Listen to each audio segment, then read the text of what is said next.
Timnas Indonesia akan melanjutkan perjuangannya di kualifikasi Piala Dunia 2026 dengan melawan Jepang dan Arab Saudi di pertengahan bulan November ini. Kedua laga ini akan digelar di Gelora Bung Karno, Jakarta, yakni pada tanggal 15 dan 19 November bulan ini. Indonesia terlebih dahulu akan berhadapan dengan Timnas Jepang di 15 November mendatang. Menghadapi Timnas Jepang yang kebanyakan para pemainnya bermain di benua Eropa, membuat Jay Itzes dan kawan-kawan harus tampil maksimal agar bisa mengimbangi permainan Jepang dan bisa meraih kemenangan. Tetap bermain tenang saat menguasai bola dan tidak panik kala menjaga pertahanan harus diterapkan di laga menghadapi Timnas Jepang nanti. Beberapa kesalahan yang dilakukan saat menghadapi Cina beberapa waktu lalu harus segera dievaluasi agar bisa lebih fokus untuk menatap laga selanjutnya. Sintayong selaku pelatih Timnas Indonesia harus menyiapkan strategi yang apik agar bisa meraih kemenangan dan mimpi bermain di Piala Dunia 2026 semakin terbuka lebar. Menghadapi Timnas Jepang yang sampai saat ini masih belum terkalahkan di grup C ini, supporter Timnas Indonesia mengharapkan Sintayong menurunkan skuad terbaiknya sejak menit awal agar bisa mengimbangi permainan Jepang dan bisa meraih kemenangan. Dan berikut ini formasi terbaik Timnas Indonesia versus Timnas Jepang di lanjutan kualifikasi Piala Dunia 2026 zona Asia. Menghadapi Timnas Jepang, Sintayong berkemungkinan masih menggunakan formasi andalannya yakni 3-4-3 dengan masih memasang Martin Paes di bawah mistar gawang. Martin Paes merupakan salah satu kiper terbaik yang dimiliki Timnas Indonesia sampai saat ini. Kejelihannya dalam menangkap bola dan sering mengantisipasi tendangan keras dari lawan, sosok Martin Paes saat ini masih belum tergantikan di posisi ini. Penyelamatan yang sering dilakukan di saat beberapa waktu lalu membuat pemain asal FC Dallas ini sangat layak untuk menjadi starter di laga menghadapi Jepang nanti. Meski di laga menghadapi Cina beberapa waktu lalu Martin Paes sudah kebobolan sebanyak 2 gol, namun publik menilai Martin Paes bermain bagus dan mendapat banyak pujian dari supporter Timnas Indonesia.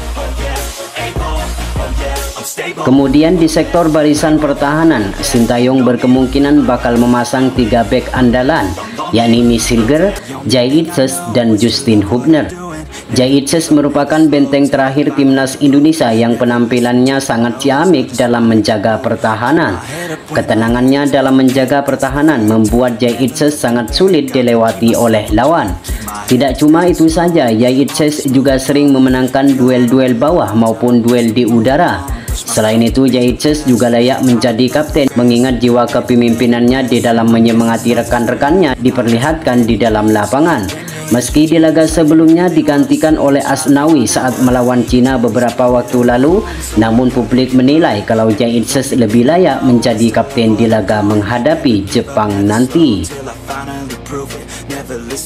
Kemudian untuk Mishilger, seperti yang kita tahu, Mishilger baru menjalani 2 laga dengan Timnas Indonesia. Namun pemain asal FC20 ini mampu menunjukkan kualitasnya sebagai pemain termahal di skuad Garuda. Terlihat kerap kali Mishilger bertarung dan memenangkan duel dikala menjaga pertahanan sehingga pemain ini layak menjadi duet maut Jay Itzes di benteng pertahanan Timnas Indonesia menghadapi Jepang nanti.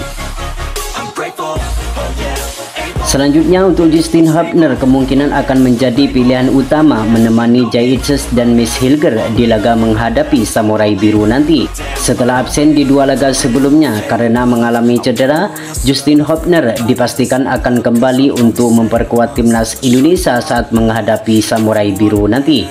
Permainan kerasnya sangat dibutuhkan untuk menjegal para pemain Jepang yang dikenal memiliki kemampuan dan skill yang luar biasa.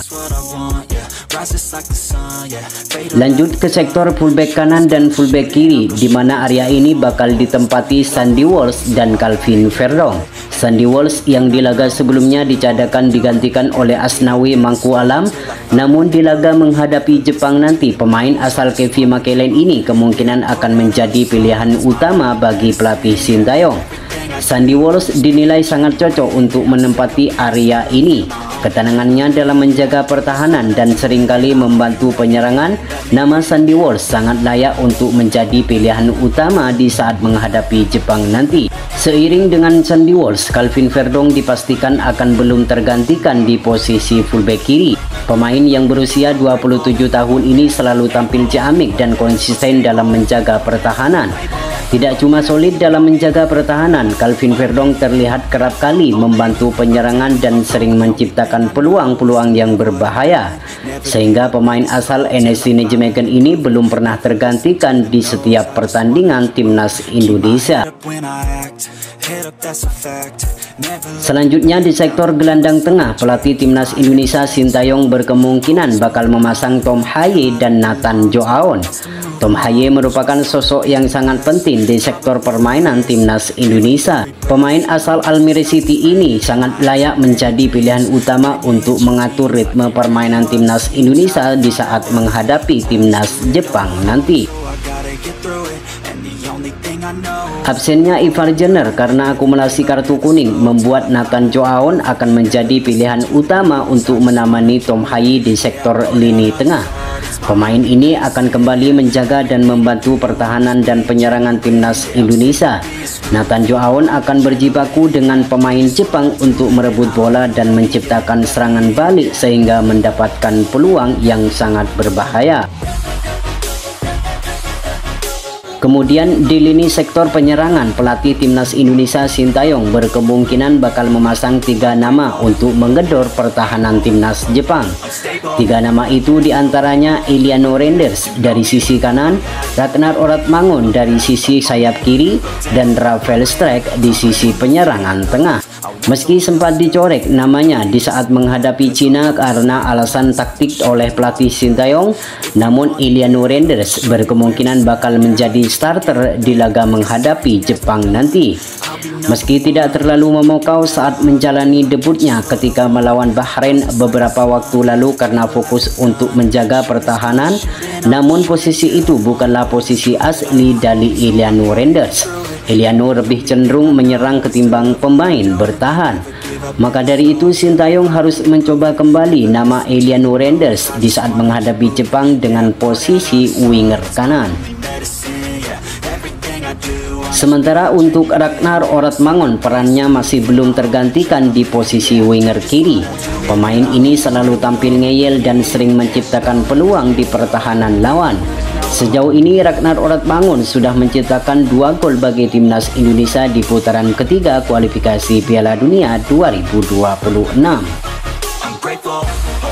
Selanjutnya untuk Rafael Strijk, sampai saat ini masih menjadi andalan Sintayong di setiap laganya. Meski permainannya bukan striker tunggal, namun Rafael Strijk nampaknya sangat cocok bagi taktik pelatih Sintayong yang sering bermain melebar dan kerap kali membantu pertahanan, membuat Rafael Strijk selalu menjadi pilihan utama bagi timnas Indonesia. Itulah prediksi formasi andalan timnas Indonesia kala menghadapi timnas Jepang di laga lanjutan kualifikasi Piala Dunia 2026 zona Asia. Semoga di laga ini timnas Indonesia mampu meraih kemenangan agar mimpi bermain di Piala Dunia 2026 semakin terbuka lebar.